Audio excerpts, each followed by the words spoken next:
그러면 제가 어떤 연구를 하고 싶은지 아마 눈치를 채실 수 있는데요. 자, 아까 보여드린 그 구조 있잖아요. P라는 그 매개 변수를 바꿔가면서 P가 0이면 완벽한 상명하복 구조. P가 점점 막 커지면은 사람들이 의견 소통을 아주 활발하게 하는 구조. 그렇게 사람들의 의견 소통을 점점 활발하게 하면서 얼마나 박수를 잘 맞추는지를 측정을 해보는 거예요. 예. 자, 이 그래프 설명을 드릴게요. 이 그래프에서 가로축은 시간이에요. 그 다음에 세로축이 아까 제가 설명드린 여러분이 얼만큼 박수를 잘 맞췄는지를 재는 양이에요. 그럼 시간이 지나면 이게 늘어나잖아요, 커브가. 결국 처음에는 다 제멋대로 박수를 치던 사람들이라도 시간이 지나면 값이 커지죠. 시간이 지나면 어느 정도는 박수를 다 맞춘다고 생각하시면 돼요. 그런데 이 그래프에서 제가 정말 재밌게 생각한 거를 설명드릴게요. 바로 P라는 아까 매개 변수 있잖아요. P를 바꾸면서 사람들이 박수에 합의하는 그런 그 패턴이 어떻게 바뀌는지를 설명드릴게요. P가 0이 아까 기억하시죠? 이게 완벽한 상명하복 구조예요. 아래 사람은 윗사람이 시키는 것만 하는 그런 구조예요. P가 0에 해당하는 그래프를 보시면 이게 빨간색이거든요. 빨간색 커브를 보시면 굉장히 빨리 저 위까지 가잖아요. 그럼 이게 뭘까요? 완벽한 상명하복 구조에서는 사람들이 박수의 합의를 굉장히 빨리 한다는 거예요. 이해하시죠? 근데 P가 0.5가 돼요. 그래서 파란색 점선인데요. 파란색 점선을 보시면 일단 오래 걸리죠. 그래서 사람들이 의사소통을 조금 더 상명하복 구조보다 더 활발한 의사소통을 하게 되면 박수에 합의할 때까지 더 오래 걸려요. 그런데 마지막을 값을 보세요. 시간이 충분히 지난 다음에 이 델타의 값을 보면 빨간색보다 파란색이 아래에 있죠. 그럼 이건 뭘까요? 사람들이 어느 정도 의사소통을 하는 구조라면 박수에 합의할 때까지 오래 걸리고 합의한 다음에도 잘 못했다는 거예요. 여기서 가장 제가 흥미롭게 생각한 건 바로 검은색 점선이에요. 검은색 점선이 P가 1이에요. P가 1이면 아까 기억하시죠? 사람들 사이에 의사소통의 채널이 굉장히 많은 경우예요. 그때는 먼저 조심해야 될 건 최종적으로 박수에 합의할 때까지 무진작 오래 걸려요.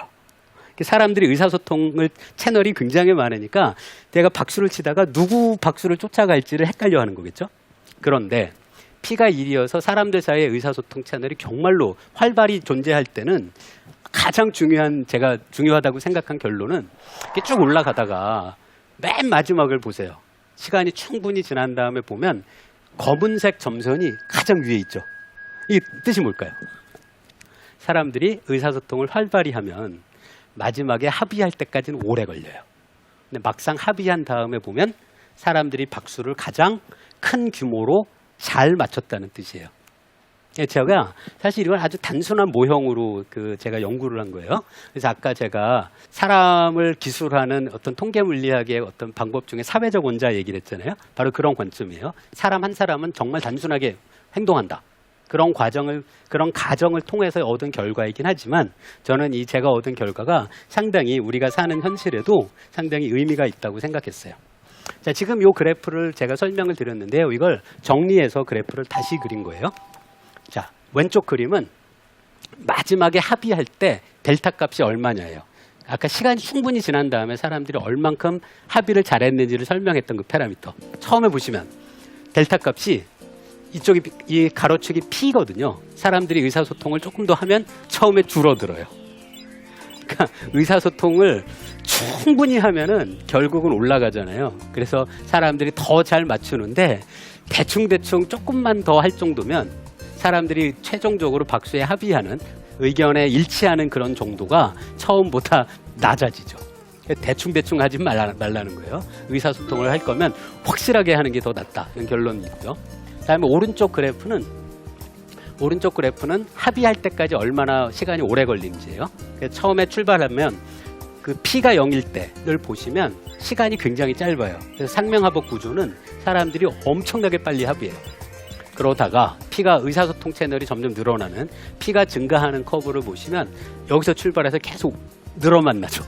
즉 사람들이 얼마나 빨리 합의할까라는 그 시간이 얼마나 걸릴지를 측정하면 P, 즉 의사소통 채널이 추가되면 될수록 더 오래 걸린다는 거예요. 어떻게 좀 이해하셨나요? 이건 아주 간단한 모형이긴 한데요. 이 모형을 통해서 이제 제가 얻었던 결론을 좀 소개해 드릴 수 있어요. 상명하복 계층 구조, P가 0인 거죠. 그때는 적절한 규모의 때맞음이라고 하거든요. 이렇게 박수가 맞는 걸 때맞음이라고 부르는데요. 어느 정도 되는 규모의 때맞음에 굉장히 빨리 도달한다는 게 상명하복 구조의 장점이에요. 그런데 그 여러 다양한 층위가 있고 거기에 제가 P의 확률로 의사소통 채널을 추가했잖아요. 그래서 서로 다른 층위를 넘나드는 그런 의견 소통의 채널이 존재하면 할수록 시간은 더 오래 걸려요.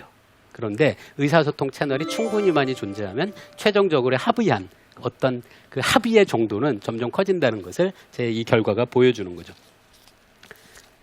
사실 지금 여기까지는 그 박수치는 문제라서 여러분들이 어떤 토론을 통해서 어떤 사안에 대한 결정을 하는 과정하고는 약간 다르긴 하잖아요. 그러니까 제가 했던 연구가 이 아까 그 반딧불 혹은 사람이 박수를 치는 문제에 처음에 그 논문을 쓴 다음에는 보다 약간 더 현실적인 문제에 대해서 거기에 대해서도 연구를 한 적이 있었어요. 자, 이거를 그 저희 통계물리학 분야에서 많이 사용하는 모형이긴 한데 이걸 투표자 모형이라고 불러요. 어떤 상황이냐면 여러분이 어떤 의견에 그 대해서 서로 의사소통을 해서 최종적으로 어떤 합의에 이루고 싶은데 여러분이 결정해야 될 의견이 딱 두 가지가 있는 거예요. 찬성, 반대. 질문이 뭔지는 중요하진 않아요. 뭐 찬성일 수도 있고 반대일 수도 있어요. 예를 들어 뭐 이런 거 생각하시면 되죠. 여러분이 휴식 시간에 커피를 마실 수도 있고 주스를 마실 수도 있잖아요. 커피를 마시는 경우가 지금 제가 적은 요 기호에서는 플러스 1이라고 생각하시면 되고요. 주스를 마시는 걸 마이너스 1이라고 생각하시면 돼요. 그럼 사람들이 서로 막 토론을 하는 거예요. 나는 그 휴식 시간에 커피 마실래? 너는 뭐 마실 거니? 서로 막 의논을 하면서 의견의 합의에 이르게 되면 이제 여기서 모든 사람들이 그 함께 합의한 그게 이제 결정된다고 생각하시면 되는데요. 제가 사용한 모형은 이런 거예요. 아까 그 화살표가 있는 구조 생각나시죠? 어떻게 되는 거냐면 제가 커피냐 주스냐를 결정할 때 어떻게 하냐면 제 주변을 둘러봐요. 그리고 저한테 화살표를 뻗는 사람들이 여럿 있으면 그 중에 한 사람을 택해요. 그리고 그 사람 의견이 뭔지를 봐요. 나는 주스인데 이 친구가 커피라고 해요. 그럼 커피를 무조건 받아들여요. 저 사람이 주스라 그러면 주스를 무조건 받아들여요. 그게 투표자 모형의 원래 형태예요. 근데 제가 이 모형에서 조금 더 자세하게 살펴보고 싶었던 건 커피냐 주스냐 두 의견 중에 사실은 조금 더 나은 선택이 있다고 가정해 보자는 거예요. 예를 들어 커피냐 주스냐 중에 커피가 더 좋은 선택이다라고 생각해 봐요. 그럼 어떻게 제가 이 모형을 만든 거냐면 제 친구를 하나 택해요. 저한테 의견을 줄 수 있는. 그리고 그 친구가 갖고 있는 의견이 커피인지 주스인지 봐요. 그 사람이 커피라 그래요. 그럼 무조건 받아들여요. 왜?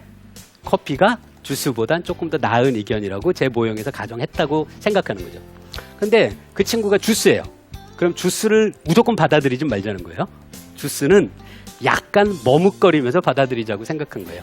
그래서 제가 머뭇거림에 해당하는 것을 이렇게 이 모형에 넣었어요. 1의 확률로 커피는 받아들이는데 제 친구가 저한테 주스라고 이야기를 하면 주스를 받아들이는 건 1보다 약간 작은 확률로 받아들이자는 거죠. 그래서 지금 제가 생각한 이 모형에서는 커피와 주스 중에 커피가 사실은 조금 더 나은 의견이다라는 걸 제가 가정한 모형이에요. 아, 우리 모형 설명이 이렇게 쉽지 않았던 것 같아요. 예.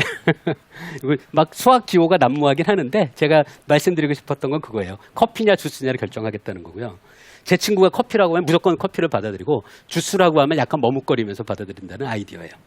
자, 그 다음에 어떻게 이 계산을 했냐면 자, 그 다음에 이 제가 만든 네트워크 구조는 저 위에 있는 저거라서 아까 박수에 합의한 거랑 똑같은 구조이긴 해요.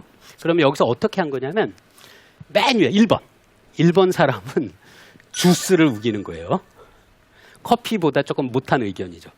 그럼 제 질문은 뭐냐면 1번 사람이 계속 주스를 우겨도 전체 사람들이 서로 의견 소통을 통해서 1번이 가진 의견이 주스와 다른 의견인 커피로 합의할 수 있을까라는 게 제가 궁금했던 문제예요.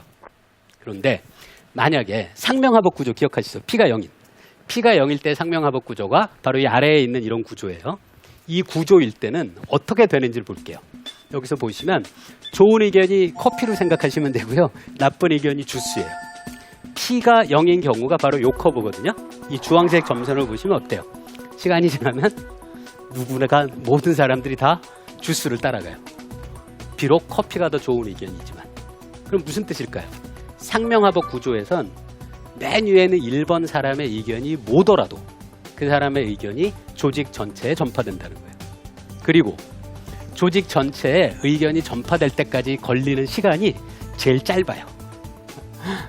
그래서 상명하복 구조가 좋은 점도 있는 거예요. 상명하복 구조는 의견이 엄청나게 빨리 전달돼요.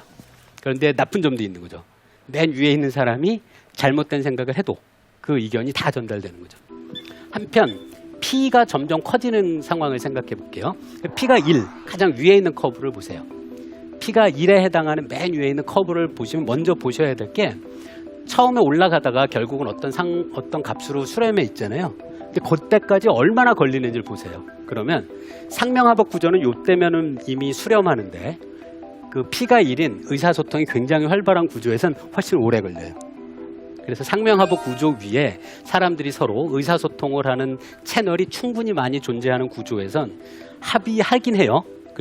그런데 합의에 이를 때까지 걸리는 시간이 굉장히 오래 걸린다는 거죠. 그런데 중요한 건 맨 마지막에 합의한 값을 보세요. 이게 좋은 의견 쪽이죠. 그래서 제가 이 모형에서는 일부러 1번 맨 위에 있는 사람, 1번 사람은 무조건 항상 나쁜 의견을 주장한다라고 생각하고요. 1번 사람은 저 위에 있는 네트워크 구조에서 보시면 1번은 여전히 아래 사람들로부터 그 화살표를 받지 않아요. 즉 1번은 여전히 자기 얘기만 해요. 그런데도 불구하고 의사소통 채널이 충분히 많이 존재하면 1번이 갖고 있는 의견과 다른 의견으로 사람들이 서로 소통을 해서 합의할 수 있다는 거죠. 제가 말씀드린 것을 이제 요약해 드리자면 상명하복 구조가 장점은 있다는 거예요. 그 장점은 맨 위에 있는 사람이 올바른 의견을 갖고 있으면 아주 짧은 시간에 그 의견이 모든 사람에게 아주 짧은 시간에 전파돼요. 근데 문제가 있죠.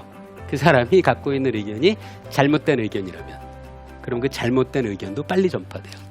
그래서 맨 위에 있는 사람이 어떤 조직의 지도자 같은 사람이겠죠. 그 사람이 가지고 있는 잘못된 의견을 우리가 어떻게 극복할 수 있을까에 대한 이야기를 오늘 말씀드릴 수 있었던 거죠. 어떻게 해야 돼요? 제가 말씀드렸죠. 뒷담화를 하셔야 된다는 거예요.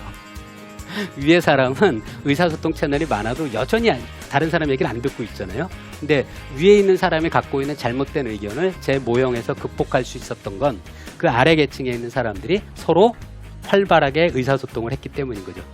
그래서 그런 의미에서 저는 좀 농담처럼 들릴 수도 있겠지만 이런 조직에서 가장 위에 있는 사람의 잘못된 의견을 극복하는 방법이 바로 뒷담화가 아닐까 그런 생각을 해봤습니다. 감사합니다.